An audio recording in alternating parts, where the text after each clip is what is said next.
and a yeehaw, and a yippee. So we have them both today. We're working on a smoothie blend and a new mixology for All in Creation. And I have information from beyond the grave, meaning I have been, as you know, preceding Miss Carlson through her passing. And the latest information is regarding the 7 team members who are currently in prison, which, spiritually speaking, is an incorrect action. So what we have received galactically regarding this is that, all right, so as you all know, for the full planetary awakening, the initial signal comes through the Pyramid of Giza, right? So what is underneath the Pyramid of Giza? You have mummies, correct? Right. So in every term, Miss Carlson apparently was mummified by her lovers, givers, and beings of the highest light. And shame on you, Andrew, for calling the cult you're in now with Amber Amy. Amy was not a cult member. If you gotta rewire your own left and right side brain hemisphere, dearest. You're welcome. So the signal for the awakening of full planetary liberation comes through the Pyramid of Giza for all the planetary motion towards ascension, and that was supposed to be year 2000. Now they said it was going to be Y2K, end of Mayan calendar, end of the world, etc. That's when there was a lot of messes with the energies, year 2000, and I will relate that to May's coma in a minute, but not necessarily in this transmission. However, them having put her through a quasi-mummification has made changes in the rigidity of the spell work of the ancient Egyptian Anunnakis, because there was a lot of that involved, and this is what disallowed new creation to come about still, and is keeping the Mayan calendar stuck, which should dissolve. In my terms, there is no time. So now that I'm a bit more calm, and I read the channelings of the, when I read the channelings currently of every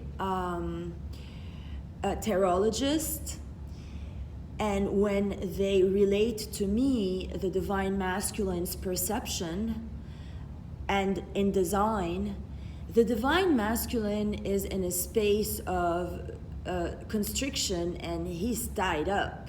You know, he stayed in the same zone, same building, moved me out, brought another body in, gave it my clothes, my identity, my art, and made it parade itself around as myself. And so they have the space to think. So the divine masculines are thinking the divine feminine. He's thinking me. You know, his messages are about like, oh, beloved, I looked at the sun today. I was thinking of you. I think of you all the time. You're always on my mind. You know what I mean? So, as you all know, my sessions are here to deconstruct and melt down ego mind so that brain-heart connection activates. So, in my terms, I do not have a mind. It does not exist. I don't go by time. I don't have that. I don't think of things. I'm always in the present moment of now, and I feel it. So this morning I had the police come and ask me to, do weird things again because of some Latino gang stuff again. So once you're me, you're on the go, you're on mission, you're just, and I had performed the surgery this morning at 7:17 a.m., standing right then and there, and shazam, the cops came and spun me right the fuck out of that zone. So then I have to go on the street on a bicycle with a luggage piece that I have to roll down miles on an island all alone with a bag on my shoulder and a couple bags on my basket, and then go to the laundromat and put order into my world. So I don't have time to jerk off over other people or to think things over or to miss people. I don't have the time. The luxury, time is a luxury. Space is a luxury. You guys have time to buy space. I don't have that luxury. You know, sleep is a luxury. If you guys think that you're not privileged because you sleep, you are. I don't have that privilege. If I am able to, I will get some sleep. Otherwise, you have to stay up, because if you sleep a tad, they'll steal your bag that night. And you think I can afford more robbery? No. I'm in the present moment of now every moment. I wake up, sometimes there's strange people looking at me. I'm under a tree, I'm in a car, I'm in strange rooms with the strangest kinds of beings every time that I have to give sessions to be able to get out of that zone, to keep going forward. I don't have time to think. But when I feel him, I weep, and I have a uterus rage syndrome currently going on, because this is highly immoral that the masculine just stayed there and vegetated and comatose and became a complacent guy who's all stuck now with a fraud wife in my goddamn stupid name. I mean, stupid on her. My higher self cannot stand that stuff. It intercepts my plasma field surgery every goddamn time. And then, he has the kids and the mommy and the other mommy and the hooker mistress and the third mistress and the ex-best friend and the ex-nigger best friend that tells him that I'm no good. And he's still in that world of like, he didn't like poof. I'm like poof. I'm like flying high. So what currently happened is those 7 beings that mummified Miss Carlson have actually made huge timeline modifications at the Pyramid of Giza levels for full planetary ascension.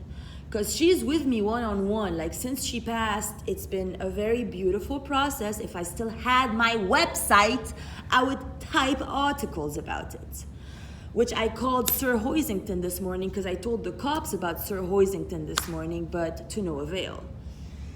So, I cannot relay information besides what I do occasionally on the run. So, and I've been getting like very like close-up visuals of the organs of everything and the behavior of those beings around her, and a lot of succubus, incubus, but a lot of it was well-intended and was necessary.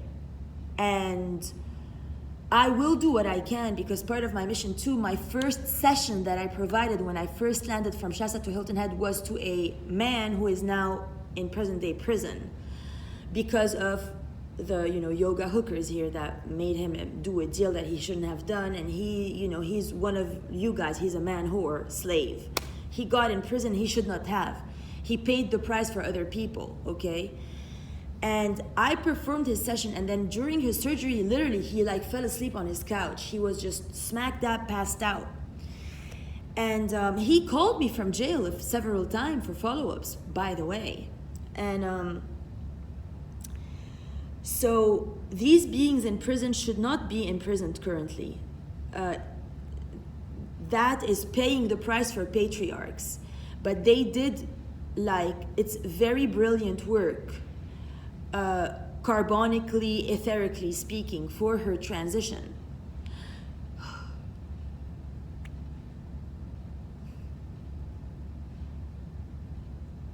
Anywho, so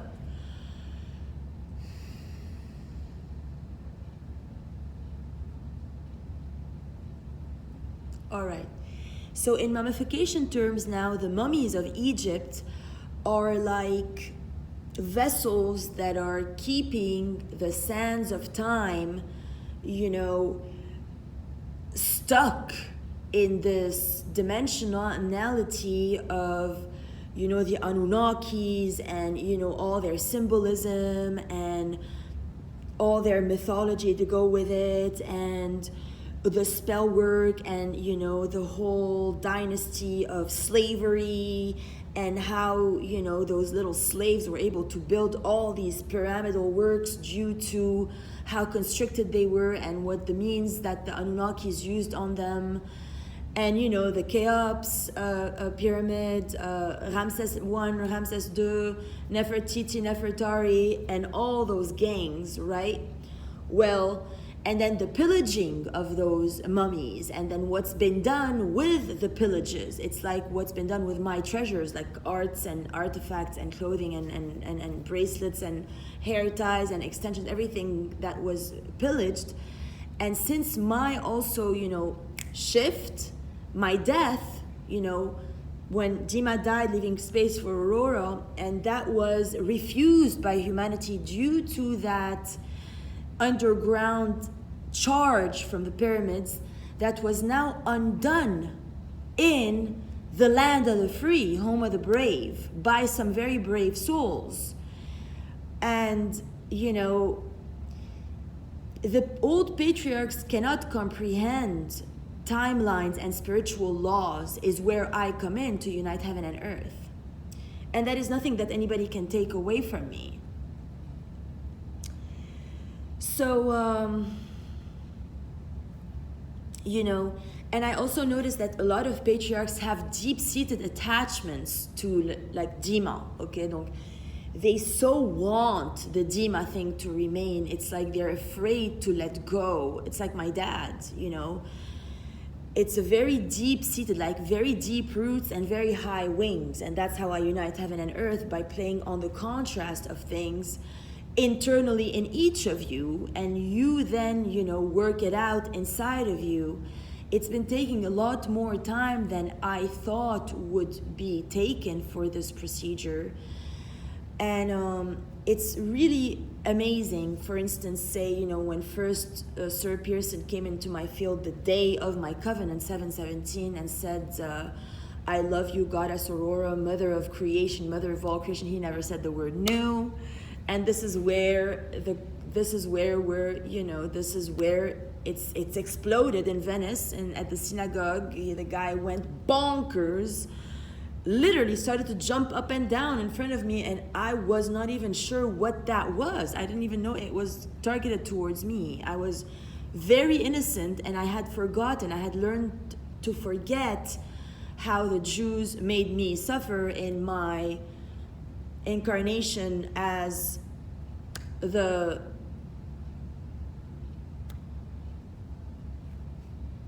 anywho. So coming back to present time commemorationals, now that these timelines have been modified, Andrew is leading creation in a direction that is a tad absurd, and he's got to get hip, and he's got his jolt last night, and on these points I shall stop this transmission for the time being.